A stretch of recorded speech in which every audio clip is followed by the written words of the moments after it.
Hello friends, welcome to my YouTube channel Zaika. आज मैं आपके साथ शेयर करने वाली हूँ महाराष्ट्र का फेमस वड़ा पाव की रेसिपी, वो भी बिल्कुल सिंपल तरीके से। तो आइए बिना टाइम वेस्ट किए हुए इस रेसिपी को बनाना शुरू करते हैं।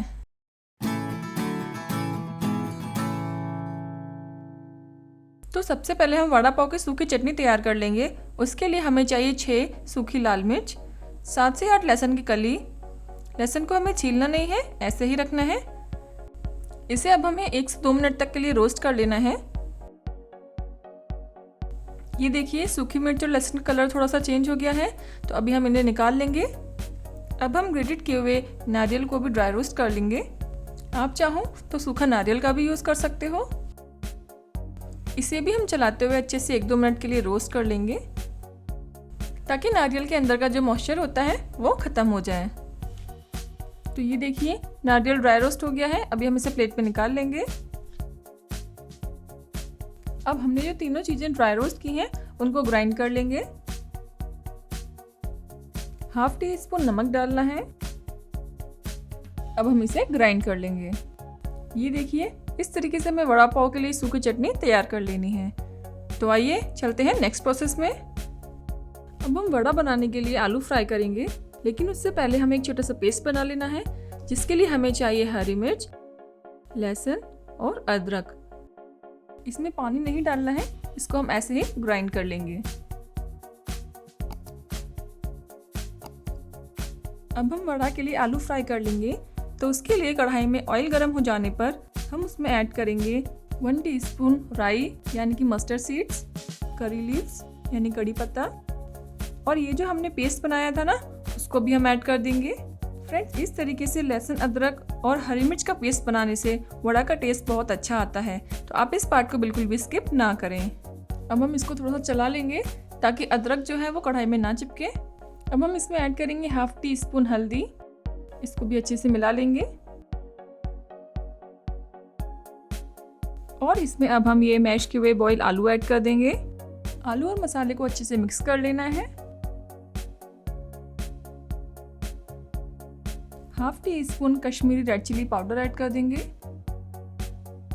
नमक स्वाद अनुसार।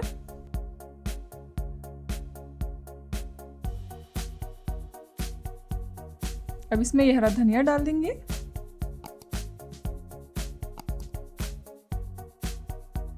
धनिया को आलू में मिला लेने के बाद अब हम इसको प्लेट में निकाल लेंगे और इसको हल्का सा ठंडा कर लेंगे। जब तक आलू ठंडे हो रहे हैं तब तक हम यहाँ पे बेसन का बैटर तैयार कर लेते हैं, जिसमें हम वड़ा को डिप करेंगे। तो उसके लिए हमें चाहिए 1 कप बेसन, आधी चम्मच लाल मिर्च पाउडर, आधी चम्मच हल्दी, थोड़ी सी हींग। अब हम इसमें थोड़ा थोड़ा पानी डालकर इसका बैटर तैयार कर लेंगे। ये देखिए इतनी कंसिस्टेंसी चाहिए हमें वड़ा को कोट करने के लिए। अभी हम इसे साइड में रख देते हैं। इधर हमारे आलू भी ठंडे हो गए हैं। अब हम इनको इस तरीके से वड़ा की शेप में बना लेंगे।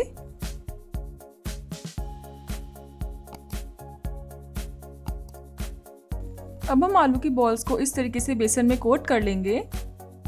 अब इनको हमें डीप फ्राई करना है, तो कढ़ाई में ऑयल गर्म हो जाने पर हम इनको इसमें डाल देंगे।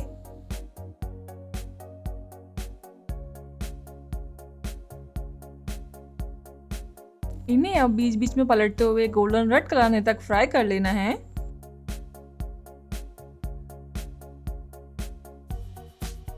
ये देखिए हमारा वड़ा सिककर तैयार है। अभी हम इन्हें प्लेट में निकाल लेंगे। अब इसमें ये 4 से 5 हम हरी मिर्च भी फ्राई कर लेंगे। ये देखिए फ्रेंड्स, वड़ा पाव बनाने के लिए सारी चीजें हमने तैयार कर ली है। अभी हम वड़ा पाव तैयार कर लेते हैं। तो पाव को हम इस तरीके से बीच में कट कर लेंगे। पहले हम इसके अंदर हरी चटनी लगाएंगे, फिर इसके ऊपर हम ये सूखी चटनी लगाएंगे जो हमने अभी तैयार की है। फिर पाव के अंदर हम ये वड़ा को हल्का सा प्रेस करते हुए रख देंगे। इसके अंदर एक ये हरी मिर्च लगाएंगे जो हमने फ्राई की थी। ये देखिए फ्रेंड्स, मुंबई स्टाइल हमारा वड़ा पाव बनकर बिल्कुल तैयार है। तो आपको मेरा ये वीडियो और रेसिपी कैसी लगी कमेंट में ज़रूर बताइएगा। आपको मेरा वीडियो अच्छा लगा हो तो इसे लाइक करें, शेयर करें, और मेरे चैनल पे नए हैं तो सब्सक्राइब करना ना भूलें। तो मिलते हैं फिर नेक्स्ट वीडियो में एक नई रेसिपी के साथ। तब तक के लिए बाय बाय, टेक केयर।